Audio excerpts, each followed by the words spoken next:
Hello guys, I hope you are doing well. Um, this video is discussed clauses, page 101.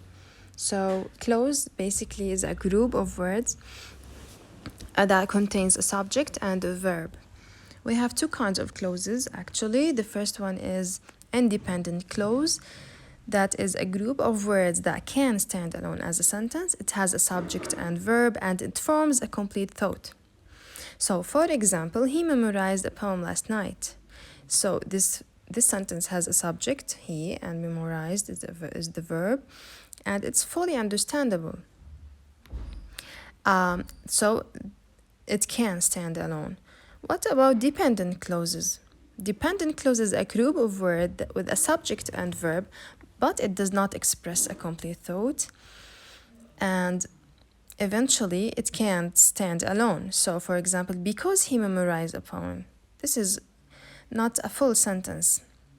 This is a dependent sentence, although it has a subject and verb, but it's usually be introduced with one of these subordinating conjunctions such as although, before, after, since, unless, because. And this is dependent clause. What about complex sentences, page 102? Complex sentence, it contains or made up of one dependent clause and one independent clause. So for example, although I wear an apron, I still get clay on my clothes. So here the complex sentences start with the dependent clause. And if we start the complex sentence by the dependent clause, we have to put a comma. It has to be separated by a comma. And then the independent clause.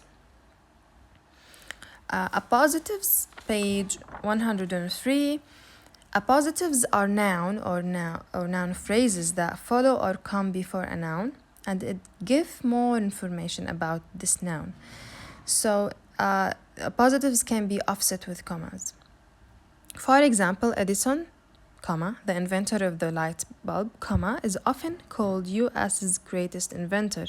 So this actually, the clause that highlighted in red describes, this is an appositive, describe Edison.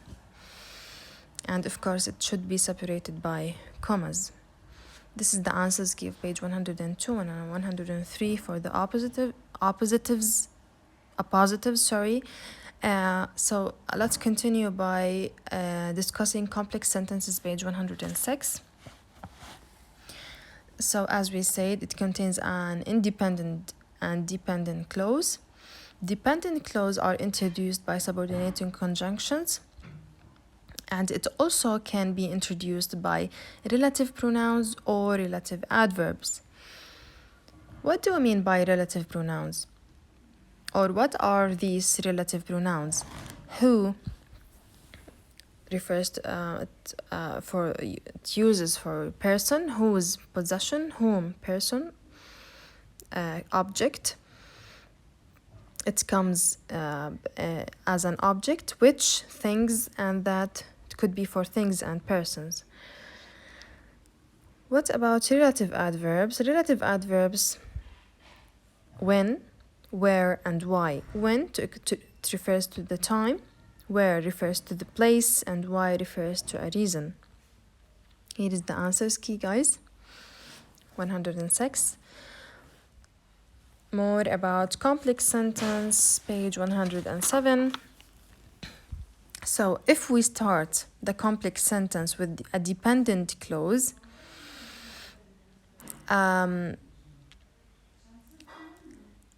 we have to put a comma.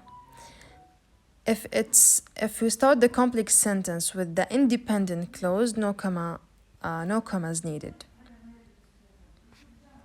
Answers key, page 107. Commas and clauses. Here we discuss essential and non-essential clauses. Page 108. So non-essential clause is a clause that is separated by commas, can be removed from the sentence without ruining it. So for example, Jack, who went up the hill with Jill, fetched a pail of water. See the clause here after Jack, who went up the hill with Jill. This is non-essential clause. it can be removed from the sentence without destroying the meaning of the sentence. What about the essential clause? It contains a portion of the sentence not separated by commas and cannot be removed. So this information is essential or necessary in the sentence. So for example, the boy who went up the hill with Jill fetched a pail of water. This is an essential clause. Here is the answers key of page 108. Stay safe.